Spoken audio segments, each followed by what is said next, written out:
Hey, thanks for stopping by, just checking out what I'm up to with collecting. Got a few books in, so I'll show you what I got. Some of these were like Father's Day gifts, so finally off my want list. First up is, no particular order, Morbid Curiosities by Paul Gambino, which I'm not too familiar with him. This is the only book that I have by this guy. Yeah, this is a beautiful, absolutely beautiful book. Love the that flat black on the edging. That's pretty creative. That's pretty sharp. So Morbid Curiosities, collections of the uncommon and the bizarre. So I've been wanting to get more of these books that are on this kind of topic. So I'm starting to dive in on more of these. So yeah, not all just cinema, books on horror cinema, but I'm wanting to get more of these as well. I love the silver color there they did for this book as well, and that flat black. That's pretty sharp. So yeah, there's a write-up on the back. So this is a Father's Day gift for my better half. So she got a good deal on it.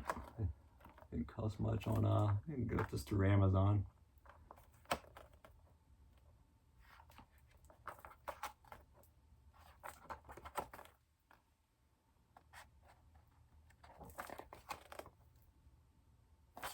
Yeah, definitely a nice book. Very fun. How to get that out? Probably put that in miscellaneous section. I try and have these books in an order a certain way, so definitely miscellaneous, I guess, where I would put that. Next one is it's a very heavy book here. I had to sort of take a few breaks. It's for me, it was a hell of a page turner, and I finished it all in one day. It's not like a whole lot of write-up or anything. It's mostly all photography. But anyway, I'll stop rambling. It's Beyond the Dark Veil. It is the post-mortem and mourning photography. You get from like the 1800s, late 1800s on up to the early 1900s of photography on death and those in mourning. So yeah, I don't know what all I'm able to show here. It's not that there's any nudity. It's just I don't know. YouTube can be kind of weird as far as what you can get away with showing, but it's just they have each picture has like a really brief write-up on what it is you're looking at. So it's a very unique history of those taking pictures of their loved ones in a way of remembrance, getting them all dressed up and making them look as though they're sleeping. And I don't know, I've always found that sort of idea fascinating. And I mean, I personally would never do anything like that. That's a bit much, but anyway, I just another book off the want list for sure. So really well made book and very nice. I love the gold edging. Kind of reminds me of those old Bibles. So, but yeah, that's a very nice look. I love it when companies go the extra mile, and I don't know if you can see the graphics there. Very nice. So had to get that. Yeah, very nice book. So I love the fascinating topic. So I'm interested in all that kind of stuff. So I'm glad to get that off the, like I said, off the want list. All right, this one is one of a few others I'd like to get my hands on, but at least I got this one off the want list, and that's 199 cemeteries to see before you die. I've already read up on a few of these, and one of my favorites is because it's absolutely gorgeous, and you guys are lucky if you live near it. It's called Highgate Cemetery, if I can find it. It's absolutely gorgeous. But that's one I would definitely love to visit if possible. It's in or around London. Oh, hopefully I can show you guys if I can find it. It's towards the center. I believe it's called Highgate Cemetery.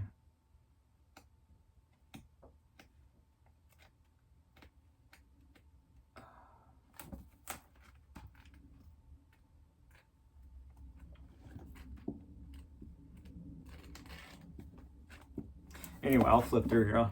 Sorry about that, guys. I was hoping I could find it because the pictures they do show of it are absolutely beautiful. A lot of these cemeteries are gorgeous.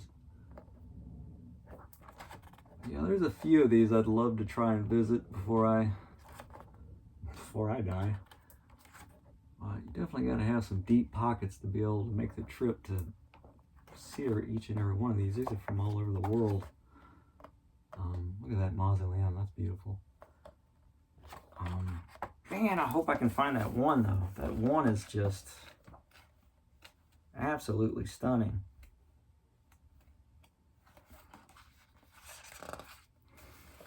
And of course, you got the one in Paris. The catacombs of Paris. That's one look. That's one I'd love to visit at some point in my life. Very touristy, but I don't care. You know, you gotta do the touristy stuff for sure.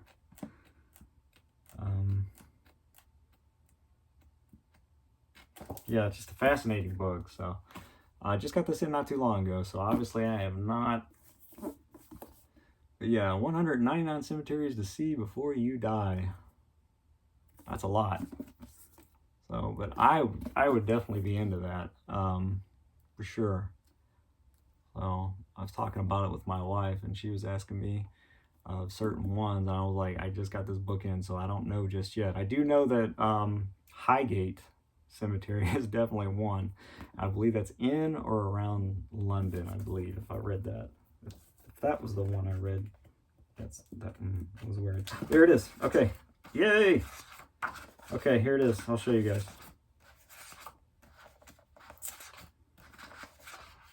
Look at that. Yeah, Highgate. Look at the entrance. Look at that. That is absolutely gorgeous. Look at that. And just a quick, sort of brief write-up. They're all like that. Wow. Look at all that greenery. Look at that. I would love to be buried in a cemetery like that. That is absolutely stunning. Yes, I'm glad I found it for this video. But anyway, yeah, that's that. Okay, I'm rambling. Sorry, guys. This one is, I didn't know how this would come in, but I'm okay with that. It's well put together, nicely made. Almost has that made on demand sort of.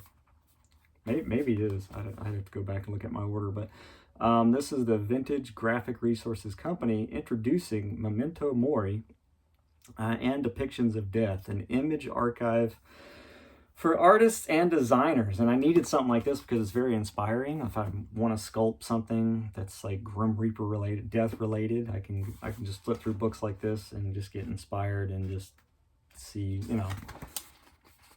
But yeah, these books are fun. Quick write-ups about each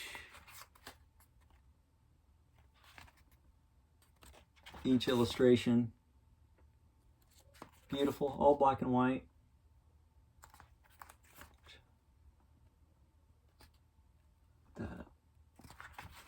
So here's the back.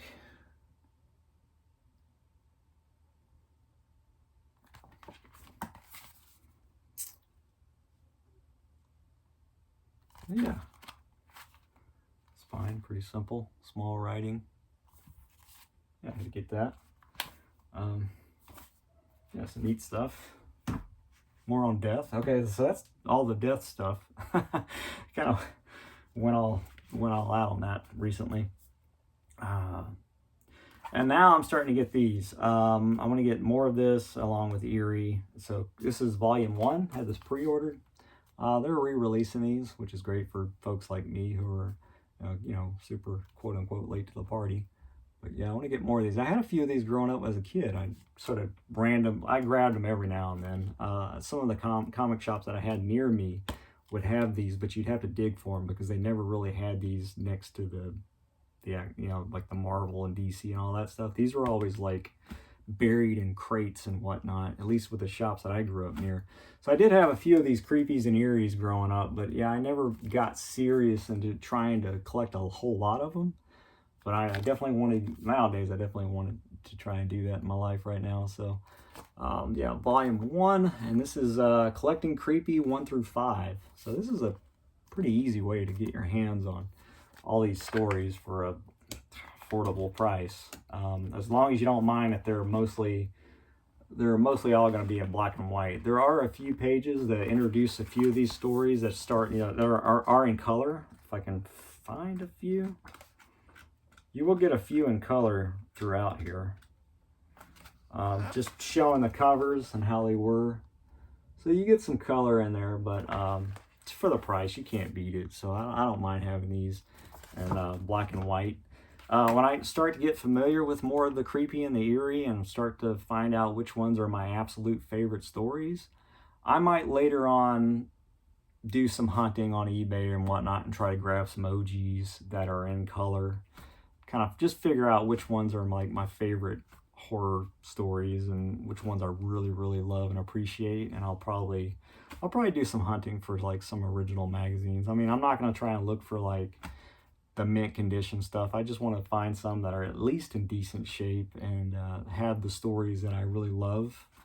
So I might go back and try to find some ones in color, but these archive books are for me are absolutely must-haves, and just a way of getting to just an easy way of collecting them and getting to just learn more about the creepy and the eerie's and stuff. So yeah, I'm glad to start to collect these. So volume 1, collecting creepy 1 through 5. So awesome stuff. I'm definitely down with the archives for sure for creepy. So Dark Horse, you rule. So thank you, Dark Horse. And then slowly, I'm almost done with this series. I have Voodoo Volume 2 and Volume 3, but I was missing until now the Volume 1 of Voodoo from the chilling archives of horror comics.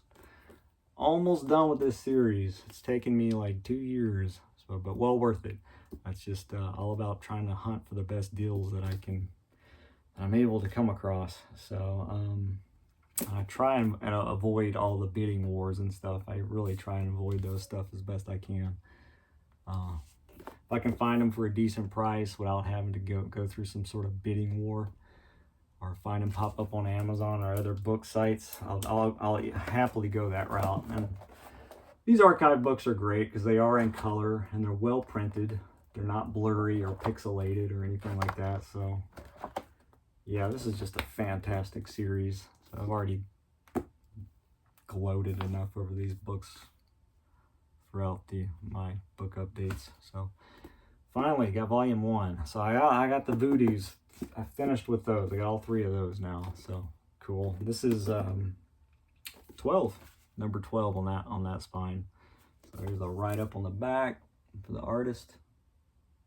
You guys can see that. That's that. And then I want to, whenever happen to be in Philadelphia, which hopefully at some point in my life I'll visit Philadelphia. That'd be cool. I definitely want to visit this place. It's one of those places on my bucket list I would love to experience. That's the, hopefully I'm saying that right, the Mutter Museum. Mutter Museum. There's a few books on this museum that I want to get. So far I've got just this one. Fascinating stuff. Yeah. The College of Physicians of Philadelphia. Just goes over deformities and yeah, all the biology and all that stuff. So I don't know what all I'm able to show here on YouTube. Not that it's loaded. Well, there's some nudity in here, but it's all, I don't know. YouTube gets kind of sensitive, weird. Even though my videos are marked for adult content and stuff, I don't know. I just don't know what all I'm able to get away with showing. If you're watching my channel, you shouldn't be offended. I wouldn't think so. It's a horror channel, you know. Chances are you guys have had these books in your collection already. So you know what I'm talking about. There we go. There's a pretty cool, just an example of what to look at. But there's like pictures of body organs, decapitated heads, some of it done in a very artistic way. Yeah, definitely one of those places I want to visit before I die is this right here in Philadelphia. So beautiful book, very well put together, huge, really nice coffee table book, I guess you'd call it. That's that one. And then I didn't know this book existed. I had to have it for my horror cinema book collection. And that is I didn't realize there's that many werewolf movies, possibly more, but that's just what's mentioned in here is the 300 plus movies of the Werewolf Filmography. Check that out. And what I love about this book is that it not only focuses on the older werewolf movies, but it also covers like a lot of the indie stuff, the newer indie werewolf movies, which is awesome. It went over, if I can find it, that mentioned Werewolf Fever, which was a fun indie werewolf movie that came out, I don't know, six or 7 years ago. Here it is. That was a fun one. To my knowledge, that hasn't even had a Blu-ray release yet. Hopefully someday that's a fun one. I highly recommend this movie if you don't mind your horror comedies. But yeah, loaded with fun gore. But this is a great book. I love that it not only focuses on, the older stuff, but also covers like the indie stuff as well. But 300 plus. I have quite a few werewolf movies, but just can't believe there's that many already. Easily more out there, but yeah, I had to get that. This is an awesome book. I like that it just focuses on werewolf movies. So, by Brian Seen, probably not saying his name right.